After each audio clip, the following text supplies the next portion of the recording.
મિત્રો અત્યારે સમય એવો આવ્યો છે કે આપણી 6 વર્ષની દીકરી હોય કે 6 વર્ષની નાની દીકરી હોય તેમને બહાર એકલી મૂકતા આપણો જીવ ન ચાલે।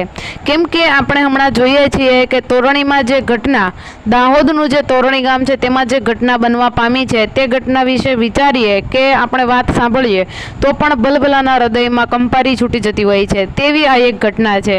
મિત્રો વાત કરીએ તો આજે 6 વર્ષની માસૂમ દીકરી છે તે શાળાએ જતી હતી। તેમની માતા તેમને શાળાએ મૂકવા જતા હતા અને રસ્તામાં જ્યાં પ્રિન્સિપાલ છે, જે નટ છે, તે તેમને ગોવિંદ નટ મળી જાય છે અને આ જે ગોવિંદ નટ 4 વ્હીલ લઈને આવતા હતા એવી જ રીતે શાળાના અન્ય 2 શિક્ષકો પણ 4 વ્હીલ લઈને આવતા હતા।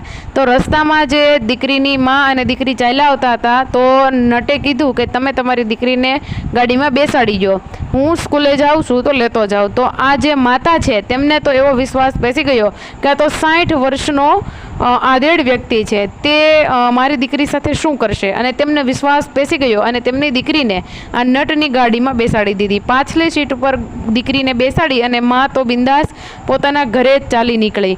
પરંતુ ઘરે જઈ અને તે પોતાના ખેતરે જાય છે। ખેતરે ગયા બાદ તે 4 વાગે પાછી ફરે છે ત્યારે તેમની દીકરી ઘરે ન આવતા તે તપાસ કરે છે, તેને સ્કૂલે તપાસ કરાવે છે તો એવું કહે છે કે સ્કૂલ તો બંધ થઈ ગઈ છે, પરંતુ તેમને ખબર નથી કે આ દીકરી ક્યાં ગઈ છે। આ દરમિયાન આ દીકરી સાથે શું બન્યું તે આપણે આગળના વિડીયોમાં જોયું કે આ નટ છે તે દીકરીને પાછળની ગાડીની સીટ ઉપર બેસાડે છે અને તે તેમને એવી જગ્યા પર લઈ જાય છે કે જ્યાં એ રસ્તામાંથી સાયકલ પણ પસાર થઈ ન શકે એવી જગ્યાએ જઈ અને આ દીકરી સાથે જે કંઈ કરવાનું હતું તે કરી નાખે છે।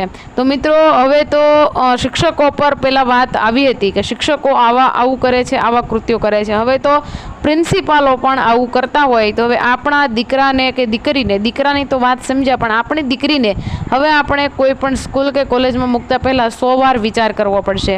મિત્રો આ ગોવિંદ નટને શું સજા મળવી જોઈએ અને તમારા મતે આ ગોવિંદ નટ આ જેવા જે કાંઈ વ્યક્તિઓ છે તે તમામ વ્યક્તિઓને શું સજા મળવી જોઈએ અને આપણી સરકાર જે અત્યારે મૂંગી અને બહેરી બની ગઈ છે અને જે આંધળી સરકાર બનીને બેઠી છે અને મૂંગા મોઢે જે જોઈ રહી છે તેમના સુધી પણ મિત્રો આ વિડીયોને પહોંચાડજો કે કદાચ આ દીકરીની જગ્યાએ તમારા કોઈ જે કંઈ રાજકારણમાં બેઠા છે એ વ્યક્તિની દીકરી હોત તો તમે શું પગલાં લેત? આવો પ્રશ્ન તમે કરજો અને આ પ્રશ્ન વિશે તમારું શું કહેવું છે કે આ પ્રશ્ન મારો એકદમ રાઈટ છે કે શું છે તે જણાવજો અને ગોવિંદ નટ વિશે કમેન્ટમાં જરૂરથી લખી દેજો।